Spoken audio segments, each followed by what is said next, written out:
नवरंगपुर जिला उमरकोट ब्लॉक 26 कोटी पंचायतर सरपंच एवं समिति सभ्य आज जिलापाल निकट में फेराद होती। अभियोग है उमरकोट ब्लॉक रे कार्यरत थिबा कार्यनिर्वाही जंत्री संकेत नायक से अणदेखा करोसी कार्य सहयोग नक निजे ठिकादार करने एवं किसी निर्दिष्ट लोक ठिका काम देवा इत्यादि अभियोग आनी संकेत नायक विरोध में। देखो आम उमरकोट ब्लॉक रू टोटाल सरपंच समिति आम आसचु।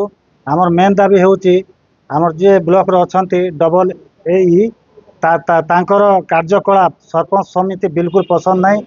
आम उमरकोट ब्लॉक रो उन्नति चाहू ना सदा दुर्नति चाहते तांके वर्तमान एबे ठिकादार मानकर गुरु साजिछंती तांकर मन इच्छा काम बांटुछंती मन इच्छा काम करूछंती। बिल भी बहुत लेट कर काम होला परे चेक मेजरमेंट करूना यही जे जूनियर जे माने अच्छी काम करने भी भल भाव देना। आगामी दिन में आम कलेक्टर महाशय को विरोध में लिखिक देलु। आज प्राय मसे है किसी एक्शन नहीं ना तेणु आज आसी आम पीडी सार को भेट कर आम दाबी हूँ तुरंत संकेत नायक सार को बदली दरकार। जदि बदली न करती ब्लॉक ऑफिस दीर्घ दिन ताला पकईक आम रखू। निश्चित भाव में आज उमरकोट ब्लॉक रो समस्त सरपंच समिति मेंबर आसिक आम जिला परिषद ऑफिस रे उपस्थित होती एवं दाबी अच्छे ब्लॉक रे जो डबल ए अच्छा संकेत नायक सी अणदेखा कर समस्त सरपंच एवं समिति मान तेणु से सीट्रु बदली कर दाबी रखिंट।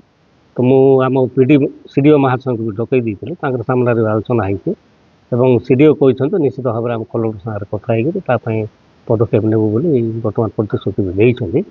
मुझे मो तरफ सरकार निकट में यहाँ निश्चित भाव उपस्थापन करी जे से जो डबल ए को उमरकोट कि भाव में बदली कर। समिति सभ्य एवं सरपंच संघ ए संपर्कित एक बैठक में जिला परिषद मुख्य उन्नयन अधिकारी बिरंची नारायण दरबान जिला परिषद अध्यक्ष मोतीलाल नायकर अध्यक्षता एक बैठक अनुष्ठित होता। यह बैठक में सरपंच एवं समिति सभ्यंकर दाबी को जिलापाल दृष्टि आकर्षण करने को प्रतिश्रुति देते। एहिठारे सूचनायोग्य जे प्राय एक मास पूर्वे समिति सभ्य एवं सरपंच संघ ए संपर्कित एक दाबीपत्र पूर्व जिलापाल निकट में देते किंतु कौनसी कार्यानुष्ठान होई नाही। वर्तमान देइथिबा दाबी पूर्ण न हुए संकेत नायक को उमरकोट ब्लॉक रु बदली करा न जाए ताहले 7 दिन पर ब्लॉक कार्यालय सम्मुख में अनिर्दिष्ट काल पर्यंत आंदोलन करेंगे बोली चेतावनी देछंती।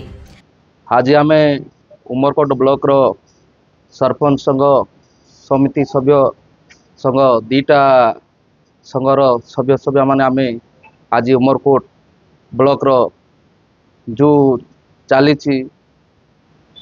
जो काम गुड़ाक जो अवहेला जो आमर उमरकोट ब्लॉक रो संकेत नायक एडब्ल्यू तांकर विरोध रे आमे आज आसिक नवरंगपुर पीडी महोदय को आज आम दरखास्त देचु विरोध रे। तेणु मु दीर्घ दिन है जे पंचायत रे जो काम गुड़ाक होउची उन्नयनमूलक काम किंतु जो चेक मेजरमेंट पाई 6 मास 7 मास धरिकी यही महोदय टेबल रे रोची। तेणु ता विरोध रे आज आम आसीचु। ता सहित उमरकोट ब्लॉक रे जो फाइल गुड़ाक जो अच्छी तेणु ता सहित आउ जो सरपंच समिति मानक उमरकोट ब्लॉक रे जो एडब्ल्यू श्री संकेत नायक महोदय जे अणदेखा करुची ता सहित यही महोदय दमनगिरी जो सरपंच समिति मान को अणदेखा करने सम्बन्धे आम आज पीडी महोदय को आज मिसिकी आम विरोध में दरखास्त देचु। जदि बदली करने जदि से जदि 7 दिन भीतर जो बदल न करती जो संकेत नायक एडब्ल्यू सार को तेणु आम निश्चित भाव में आम सबू आम समिति सरपंच संघ मिसिकी आम उमरकोट ब्लॉक रे आंदोलन जारी करूँ। अपरपक्षे जिला परिषद अध्यक्ष मोतीलाल नायक सरपंच संघ एवं समिति सभ्य संघर दाबी को ग्रहण करी ए संपर्क में जिलापाल अधिक आलोचना करेंगे बोली प्रकाश करिसेंती। नवरंगपुर करेश उपासी रिपोर्ट लिव लाइव ओडिया।